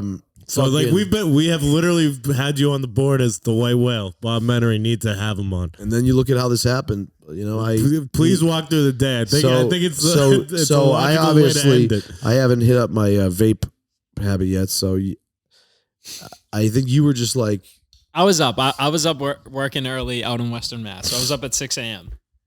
So I see a message, Boston. Like I said, I've been trying to get Bob on the podcast forever. Message him, what's up, Bob? What do you need? He goes, need a vape. I go, I'm like probably 40 minutes from New Hampshire. I'll get you a flavored one. He goes, thank God, clear suck. Driving 115. 115, 2.5 hours? Yeah, it was like probably a 3-hour ride in total, nonstop. Amazing. He's like, dude, you don't need to do this. You're out of your way. I was like, dude, whatever. It's not even a big deal. Like, I'm helping out another Boston person. Like I said, I'd do anything for anyone to take the shirt off my back. Also trying to get shit done. I actually take a lot of like notes from you when you like reiterate. You're like, I'll blow someone's fucking phone up. Like, I don't care if you think I'm annoying. I don't think you care if I'm trying to pester you. It's not like I'm trying to look for like clout in someone. I'm just like, I'm trying to get shit done. You gotta be really nice, really fucking classy, and if you can, you gotta offer something of value. Right. Fast. So yeah, Keep going. You're telling a good thing. That came into it. I grabbed vapes in New Hampshire for Bob, dropped him off. He goes, hey, like, I'm going to be probably out for the next couple of weeks, have a busy schedule. Completely understand. Like, even trying to get us together, we all have jobs. No, it started with like you came in and you were just like, because I don't know who the fuck you are, right? Yeah. And so you just come in, no offense, right? Yeah, But yeah, now I'm fucking. There's no offense. But now I'm fucking. We're just kind of boys. We're just kind of a wild. But, I didn't but even now take we're that into boys. account. You don't know who the fuck. No, I don't give a fuck. So you came in and he was like, yeah, man, here you go. Like, I'm like, dude, you're the man. Thank you so much. It's like, here's, I'll give him $100. It's not enough for that shit, but he brings me a fucking box of vapes, 8. I'm like, he goes, I need a vape. I go, here's a whole case. He gave me 8. I'm like, you're the man. So then he brought up, he said, yeah, we've been trying to get you on our podcast for a while on my phone. I'm like, oh, yeah, man, yeah, fuck, yeah, cool. And then you were basically like, what? I don't know. Well, you were like, hey, when can you do this? I know I'm going to be busy. I go, I'll be back in like an hour if you really want. No, that's not how it went. No, it was no. It was basically like you said, yeah, we have. In my head, I'd love to get you like on our podcast. And I was like, all right, let's just do it. Let's do it now. And he's like, well, my shit's in Braintree. I'm like, well, I'm not going to fucking Braintree. I'm not doing that. But I'm like, if you want to come here, you want to shoot it. I know you guys have been trying to do stuff with me. So just bring it and set it up here and fucking let's go. And he was like, might be able to make that work, commute it. Yeah. And you left and fucking 5 minutes later, you're like, all right, let's do a podcast. I'm like, fuck. I'm just kidding. You know? Yeah, no, I think I got 15 text messages. Sure, 11 o'clock? No, I was just saying that more because I just didn't want you guys to come too like late, like and like fucking whatever, I think we always deep down knew it was gonna have to go down like this. Yeah, like this is when kinda Bob like- says yes, we just got to be there. We always said Well, I that. wouldn't go like that. It's not that I wouldn't not come to you. It's just like during the conditions today, we're Well, not yeah. lining up for that. Yeah. I think this is Even good. like- It's good to do an away Even game the here. time, Justin, executive producer, CEO, the boss, he The has a boss. meeting in like a couple hours. Magic has work tonight. I have work tonight. I'm like, I'll call off. Magic's like, I'll get my shift covered. I go, no, I think the only way this is getting done, we do this right now. Like, And I'm we gotta having a get on it. good time. We're doing it. I like enjoy this talk that we're having, which is good. It means everybody's doing a good job. So I mean, I like to promote shit when it's like I actually enjoy doing it. So it's good stuff. So I'll push this thing pretty good for you guys. Appreciate Cut up all the that. clips and make all the clips good and shit or whatever. I don't know if you guys know how to do that, but we get the clips So done. then for you were my white whale. So now the fuck is this white whale the shit? white whale's the Moby you know Dick when story. you say like Captain on your Nemo. like who you want to get on. Yeah. Your It's podcast, like a white whale. whale How is comes your from the white whale? terminology The fuck is of wrong with you? no, it comes from the You terminology really of were. Moby Dick. There was every fucking whale in the world. There was a white whale he's going after. That's his fucking bread and butter. That's who he's fucking idolizing, who he wants to nail. So like I said, from that meeting, Again, from, what the fucking white whale is now, right? yeah, okay, yeah, big white whale. I'm not calling you a whale. I know you think you're fat. But He's gonna take my fucking vapes and fucking leave and fuck you. yeah, the I'm gonna baby take the head. cameras, throw 'em out the fucking I'm window. cloning them in the backgrounds. But same thing. So now I need to make my next white whale of like who would be my like next reach. Same thing. You're a reach. It wasn't like we've interviewed Johnny Damon, Andrew We've Jamil. given up at points. We're like, he ain't coming on. Like Yeah. the time when the Martini Boys FaceTimed and we're like, hey, he's coming. And we were like, we knew you were kind of in with them because you were like chilling with them on like a pretty like They're my friend boys. I love basis. them. So we were Liam like, is we the fucking got best. him. Like we'll just have to wait Yeah. for the day to come. But I don't know if I like their wake up people though.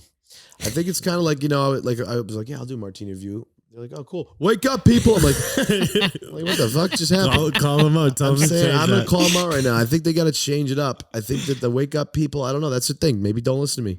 All right. I'm not like cringing when I hear it. I'm just like I think we could do better. So, Well, all right, Sure so if you they'll- if I'm you sure were to they'll get, be listening to this. if you were to give them an intro to their videos, what would you suggest? What would be the because espresso martini? Like I feel like what it I would falls do away. is I would play violin music, and I would give like a 20-second like historic fact about an espresso martini. It'd be like the video starts, like pans down slowly, and it's like in 1927, this espresso martini was one of the, and that'd be wake up, people, right after that. So at least you're gonna do wake up people. Yeah, slow them down, slow them down. Guy You from can't the just north go right end. away. It's like, what the fuck? What's going on here? No, it's my other. So I wasn't sure if you were gonna come to Braintree. Also, I was like, dude, I know you're friends with the guys from Strega. So Dave. Yes. So Dave's actually our main guy. Nazz, his cousin or his uncle is heavily involved with Dave. So I was gonna try and see if we can get us at Strega. I was gonna wait for you to go out to dinner. Like I wasn't sure how I was gonna get it done, but We're trying to wind it down, you always. But you got beers and vapes. Bro, I'm and easy. I don't need shit. Yeah. I go full DJ when the girl's gone. When the girl's gone, I go full DJ. Good to know. This is like gangster rap music only, blind shut, fucking beers, a couple vitamin It's C's, fun. and a fucking. it's all you banger. need in life. All you need. Excellent. And So- just making moves at night. Who Late would night. you be your white whale? I like probably Tom Hanks would be cool to sit down with. Barack Obama would be cool just because he's like Brady's not on there for you? Or I've you lost do know interest. Brady? I've lost. I don't. It's just so funny. Tom's the only one I just have never met, never shook his hand, never anything. Dana actually kept me out of the room where he was. I could have met him last time, but Dana, it was like they were just. Dana's a little mad at me, I think, lately. But I actually just met Dana last Wednesday at the UFC He's fight the nights for greatest the dude in the world. looking for a fight with Calvin Cater. Shout out Tommy Pags. Did you go? You went to those fights? I saw you in the crowd. Yep, I went real quick there. It was fun. It's good. It's amazing when you go watch like what the UFC's turned into now. If you've ever been to an event or whatnot, it's just so big. It's so loud. Everybody's so into it. And then you look at like that little rinky-dink thing at the Encore. Not rinky-dink, but like Yeah, it's trying to get to the startup-y point. type Yeah. Not a league, big combat main sports. event. Like it wasn't like it was well done, but it just showed the difference between there and there. Right. And like how much Dana was here and how much he brought it to there. It just hats off to what he's done. Dana's the hardest working guy. If you tell him, I always tell him power slap. I fucking think it's the dumbest shit in the world. I always bust his balls. And he gets like genuinely actually really pissed and he gets really fucking defensive. He's And, all like, into so that. I only do it to just like get those reactions now out of him. And he's fucking hilarious. Dana and I have some good banter. Dana's always like a mentor in a sense of telling me certain ways I should react to situations. He might be a little biased in certain areas, but he's Dana's like a good. I consider him a really good friend, and hopefully the feeling is mutual both ways. I mean, he's got the Boston connections too. Like I know he's actually one of my good friends. Is Godfather John Barry. So oh, nice. yeah. So He doesn't give two fucks. no. I mean, he called me a fucking. He called me a whiny bitch and fucking pussy in front of 75 million people. He did, yeah. That's how much he just doesn't Wait, when give a was fuck. that? I didn't see. He's said some shit about Bob. Oh, he went off definitely has. hard on me. Like I was sitting there just on one of my rants, like fucking that I'm not gonna be doing anymore. But one of my crazy ass fucking rants, and just Dana just obviously I was banging out Kyle, banging out Full Send, just fucking hammering him. Because like you don't show me respect. Fucking, I'm gonna run my mouth. I'm from Boston. They come off on the internet in front of a lot of people. Whatever. If I pay the fucking price in the end, great. Whatever. I don't give a fuck. So I'm banging him out, saying all the shit, talking shit, and then Kyle's talking shit back, but I feel like I'm winning the, kind of back and forth with him a little bit. But then he has Dana And then coming for fucking the him. nuclear bomb dropped. It's like Dana White mentioned you a story, and I was like, fuck, I already knew it. I was like, I already fucking knew this. And I opened, I'm just like, this kills me. I just lost. And so Dana's like, I remember that already day. gave you- That was the day that it Dana's was like, I all already really gave you going down. fucking 50 fucking thousand or something like that for the intro, so you'd shut up, you fucking delusional whiny bitch. You're a fucking pussy and all this stuff. And I was just like, whoa, that's Yeah, it's a reality check. That's what I was like, I made it at least. Yeah, exactly. Like President of the United States just called me out. I What made did it. they I'm say a no huge- publicity is bad publicity? Yeah, I was No, gonna say, I don't. That one was I don't bad. agree with that though. Why? That- Why don't that you agree one with that? Legit was bad publicity. I don't agree with that. Especially from the social I don't aspect, want I to feel bring like up. more I don't want to attention. bring up the shit that I bring up every day. It's getting annoying. I'm not talking about it anymore. I say that. Yeah. But I'm about to talk about it one more time. So, obviously, like with the Covington situation and being like, you set somebody up, right? You understand in my business, a joke is fine, right?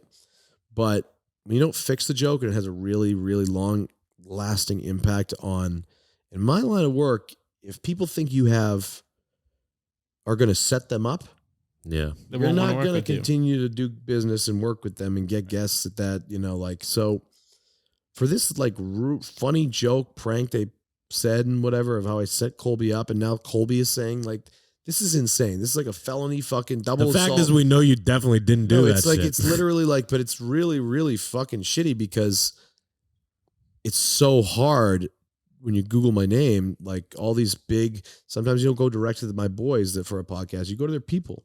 Yep. And their people's first thing to do is, and then they see Bob set up somebody.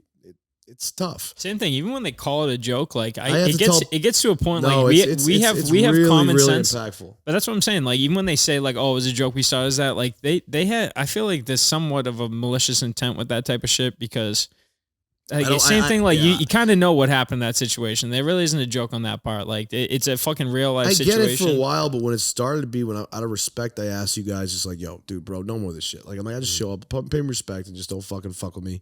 Like, all right, we won't. And then like Kyle, fucking wise ass, and them like would toss up a funny like Masvidal picture. And I'm just like, bro, it's like whatever. And that's like actually one of the real things where I started losing real respect for him was when I just told him like, bro, I just don't want this shit.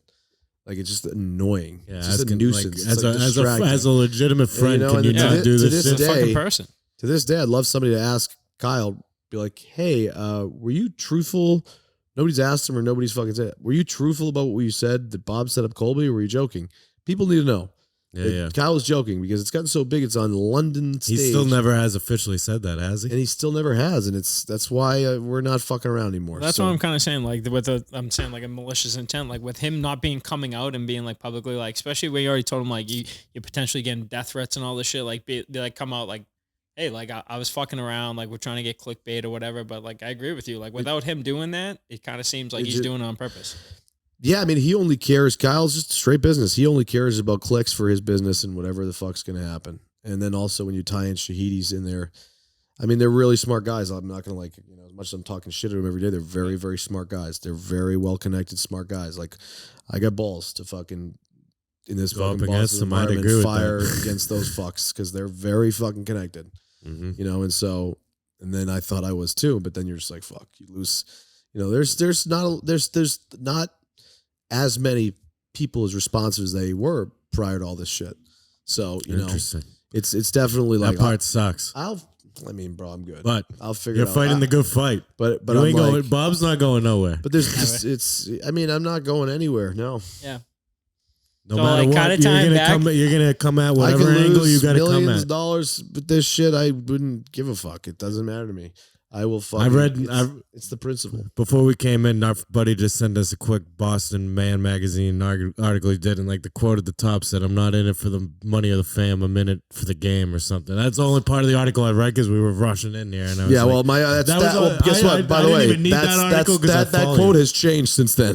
you think? So no, I think you're in it for the game. I mean, yeah, I just the Hustle and bustle of it. I think that's like what you do. That's what I where you enjoy. get off on. I've I done think. so much Like, for people where I don't get fucking shit, bro. Like, I didn't take a penny for helping Josh Gordon get back in the NFL. I didn't take a penny for that.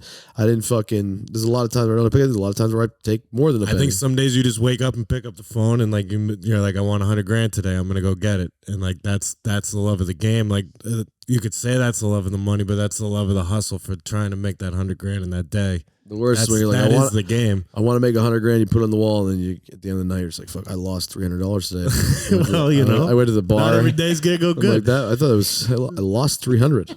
Man, did not reach that goal. And time back, like so from the like Full Send podcast, what was your like favorite memories like doing it? Like as far as like the people, I like, loved Salim. I think is my favorite from the podcast. I like would love to meet him. Talk to Salim, him. me, and Kyle's energy were so good when it was getting going, and then the problem was, Salim really just. I don't think he was as motivated to do it with us and do that crazy travel and whatever. I think you like straight up. I think you were the one hustling it the most. I mean, I was up there the most. I think hustling. like you were but also proving it to them. Like this is my worth, my value. I'm bringing you Kyle these guests. I'm funny as fuck on here. Kyle behind the scenes was like very good at just. Kyle's a shark. He really is a really smart kid. I literally do. I like Kyle a lot. I'll still call him a fucking scumbag because. At times and I'll get pissed because I got disrespected, but I like Kyle a lot. I really do. He's a good kid. He works really fucking hard. I think that just the one mistake he made with me was that he took the fact for granted that, we were close buddies. You don't fuck around with close buddies. It's, that was our shit. So you got to have a little fucking respect. Oh, also, I I agree think with like that. kind of put a thorn in your side was Steiny, the Botox king, the Botox boss. Steiny's just Steiny was your assistant in the beginning. Man, what was I hired he? Steiny a goal. He came with his tail between his legs shaking. And, fucking. Where'd you meet him? Out in L.A. Just I needed an running assistant. amok. I needed an assistant. So I was with Kevin Conley at goal. And these two girls, and I was just having people meet me there and sit down with me for 5-10 minutes. And Steiny came in like, I'm like, take a seat. He's like, I'm like, yeah. So what are you? He's like, I'm from Denver. Yeah, sir. Yes, sir. I'm like, I'm the godfather. You know, you don't say that shit to me. Just run his mouth right there. No, but then he said his dad was the two things I was like, oh, I fuck with this kid. He's like, yeah. So I ran an underground poker game. I'm like, check. And then he's like, you know, my dad's the top criminal defense attorney in the country. I'm like, Check. let's do this. Yeah. You know, That's and all you so- needed. Yeah, and so hired him. First task, he told it already, so I'll tell it. But you know, I needed to focus. I had some work I had to do, so I said I'll get back to you when he left the restaurant. And I called him 3 a.m, I think it was. And I was like, "Hey, you got to give me an Adderall. Like, I need to work." You know, and he's just like, doesn't know what to do. I mean, Bob, who just he sat down with potential job, said I'll get back to him. And at 3 a.m, his first request is like, "Yo, I need this done." And if he doesn't get that done, there's no fucking way. He did come through that. That is. So it That's took a great first task to throw took someone. him like an hour and a half. He got it done, and I was just like, All right. I'm like, all right, so let's get to just hang here, just be a sponge for a month, observe everything I'm doing, and just take care of shit, make my life easier. And Steiny was great at it. Steiny was cool because he was smart. Steiny's smart. He's street smart. He's got a good background. So he would be able to help with deals and bring in deals and all that shit. He also had the job of like managing my IDs, my passports, cleaning, fucking picking up shit. Fucking just Menery camp was tough, bro. I ran a fucking tough fucking camp. I made Steiny. I can't imagine it's an easy job. Who was a better assistant, Brett or Steiny? Brett is overall a better assistant. Definitely. Brett doesn't fuck up. Never fucked up once. Like Brett was one time Morgan Wallen, but What happened with Morgan Wallen and Brett? with Morgan? Yeah. So when I first hired Brett, it was at the Airbnb. I told him, book me an Airbnb. I met him on DM. And I just Met who? Brett? Brett on DM. Oh. He just like hammered me for a while on DMs, and I was just finally like, all right, you know what? Like I need somebody. I'm like, whatever, fucking I'm spontaneous. You know, you're seeing this. I'm like, all right, listen, I'm going to fucking Nashville. Book me an Airbnb. Book this, book the flights and everything like that. I don't fucking know you. Just do it. Give me my credit card. So I'm like, meet me down in fucking Nashville. More intense than the Adderall. Yeah, meet me down in Nashville, and I'll come see you tomorrow at 12 o'clock, and we'll talk, and we'll go over some shit. So he gets on the flight, he goes down to Nashville. I don't show up for like 4 days. So he's at this Airbnb thinking he's meeting me, and he's just sitting there for like 4 fucking days. And like I don't show up, and I'm like texting him because I'm not a dick. I'm like, yo, I stopped in New York. I fucking had to do this, whatever, but I'm coming, just chill. And so he's like, do I extend the Airbnb? I'm like, what do you think, Brett? You know? So like fucking I go down, I land, I walk in, I'm like, hey Brett, how you doing? Nice to meet you, brother. So it's like 2 a.m. when I get in. I'm like, go to bed, I'll wake up tomorrow, I'll wake you up and we'll just get to work. I'm like, I already like you. You stayed here for 4 days and fucking whatever. And so we go to bed. 20 minutes later, I get a call. Phone rings. It's Morgan Wallen. And basically, I'm just like, Morgan says, come out. I'm like, it's Morgan Wallen. Let's go. I wake up. Brett's first mission. I'm like, Brett, we're going to see Morgan Wallen real quick. Let's go. So we get in the car, drive over there. And Morgan and him just take a liking to each other. And I'm only in for like 30 minutes. I just get in and out. I was tired. So I leave Brett. I think Morgan was like, yeah, just, stay here, Brett, with me. So I'm like, I don't fucking know him. All right. And so I go back to the Airbnb and I get a picture in the morning at like 7 a.m. And Morgan was completely sober, by the way. Brett, on the other hand, was passed out like this. And my driver sends me a picture of him louched over in Morgan's lap. And I was just ripped him an asshole. I just said, that's not how we fucking do it around here. I don't want pictures of drunk fucking people, like whatever. Yeah. And so he ended up... doesn't represent the brand great like that. No, it's just like, you got to be, that's for me to do. Right, exactly.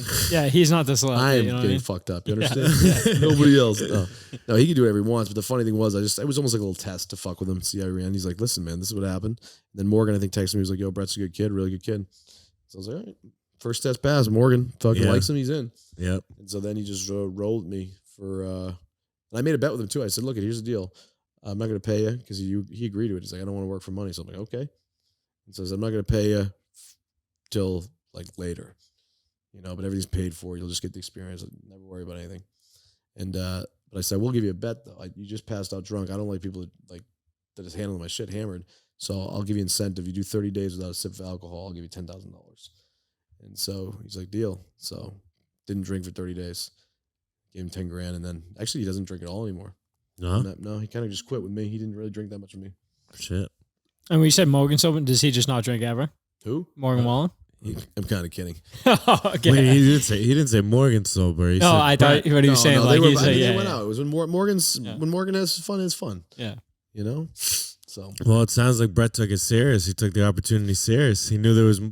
He liked running around with you. He's on the come up right now. Yeah. I see good things coming from Brett. He's got a girl, I think, in Seattle. No, Brett's always like working for me. It's just he's just kind of doing his own shit right now, Well, I just saw he's on. I think he's on vacation. He's like not third wheeling for Summer and Bob right now. Like having my own fun. He has a girlfriend now, I think.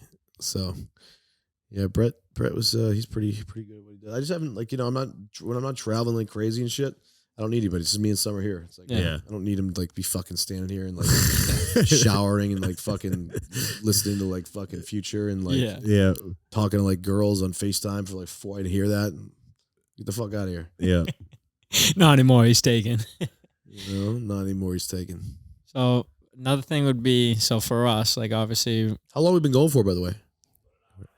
Wow, it's Jesus. a long It's kind of, We did pretty good. Yeah. Let's Did wrap pretty up. good. So the last Get few your last questions would be questions for us, like I have obviously no on the time, grind. by the way. I'm sure we all got a piss too. Well, Dude, you want to go I'd be 5 hours? so You always mad. wanted to go 5 hours with Tyson and all. I mean, brother, you give me a challenge. The only thing, if we did go like long, I'd have to just constantly be doing the stuff I just did. Yeah. We don't care. Oh yeah, I'd have to- we'll set up something in the future. So let's start to wrap I this would up. like to get you on a podcast with Martini Boys if you commit to that one day. That would Same kind of thing. same. Yeah, he's a busy man. Exactly Yeah, what I mean. yeah. Like with no commitment, but minute. if we're Maybe flying meet out by in the seat town. of the pants and we're in fucking wherever the hell we are, and we have the equipment. Last question for me would be. Hold on. He's got a. You come. I'm not being a dick. I just have to. We're good. This is a. Oh, I thought that was for like another entertainment purposes of the pod. No, that's for just a VO thing. So one of the last few things I'd say here is for us, like obviously on the come We're gonna up. get more As Bud he Lights. grabs for the another bit. beer. We're gonna get some more Bud Lights. What would be one piece of advice you'd give us for like on the come up, of like just like your guidance? Like you said, you're only going to give us good information, stuff that's going to help us out. What would you say for us? What would be our main thing to focus on? There's a lot of different. Would you say on the show alone and just in life in general? Could be I'd both. say with the show, like we're trying to grow like our like digital footprint. Basically, what would you say is like the most important thing to focus on right now, like on that come up? Where you guys shoot all out of Boston? Yeah, all out of Boston. You guys have you guys keep every week consistent? Yeah, we do every Thursday. We do an episode every single week. We've done an episode every week for, like I said, when we started from the beginning, from 3 years ago, it was probably an episode a month to like now we're on a set schedule. Every single week have an episode. Do you ever do Zooms?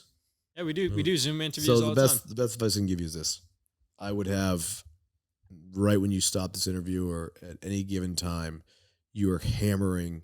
Doesn't matter if you're the biggest person in the world, Kanye West, on DM. It doesn't matter if I don't care if you have 400 followers, 900 followers, 10,000. You're hammering every fucking person, knowing and asking them to come to your podcast on Zoom for 20 minutes, 30 minutes, and you have nothing to offer for value, but you're fucking hardworking, good ass dudes that'll protect them if they come on. You're asked for 20 minutes of their time, and just everybody, and from an influencer who has 100,000 followers to a fucking Justin Bieber, like just do it and just hit up everybody, but realize you have nothing really to offer them. So you have to like do it like you got to sell it in a way that maybe they feel a little bad for you or something. I like that.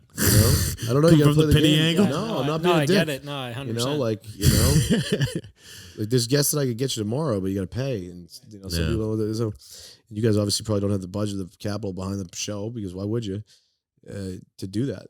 Which is fine. So you got to take the fucking steps of just hammering everybody, Just come at it from what we and have. then use don't use my name actually. Let's say when you start to get somebody on there, you just reference like, oh, I had this person on there, and this person on there. Don't list the people that, like, if you're talking to Kanye, don't be like, I had Billy Jones Sr., the weatherman, on there. Like, it's better to just fucking beg at that point. You know what I mean? Like, I see some Do you people. think you could have landed Kanye? Yeah, I was close to Kanye. I was supposed to be through, I think AB invited me to the studio with him. Oh yeah, true. You were in big with him. Actually, we came to we came to the live show. Yeah, that was a miss too. We thought that was a miss. Yeah, that was a big miss. We fucked that up. We didn't know what the fuck we were doing. That was on me. I was like, we should do a live thing, and then just didn't work out. It was fun.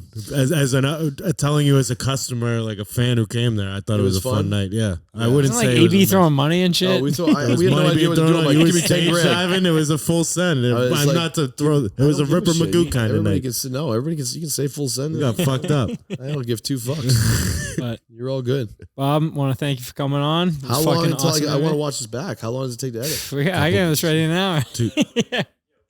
Yeah, whenever you want. Yeah, Oh, exactly. tonight would be good. But yeah. I'll push it tonight if you push it up tonight. Absolutely.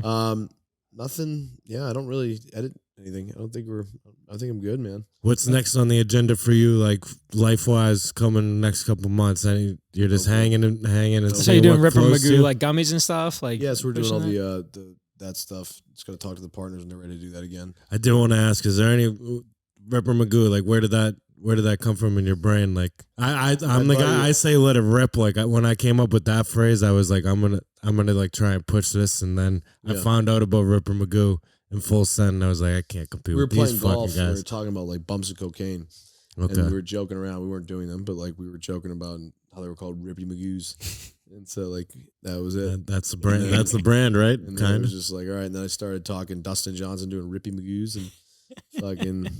Then it just was a word that people said, and then I just kind of let it die out a little bit, but I can bring it back, and well, I don't know. All right, and then It is one of those phrases that's like it will never go away. Yeah, It's a good phrase. I got one last thing for you. I need that golden voice. Can you give us an introduction for Steele and Nazz? You know what the crazy thing is though, my voice. I really don't even want to attempt it because I'm sick.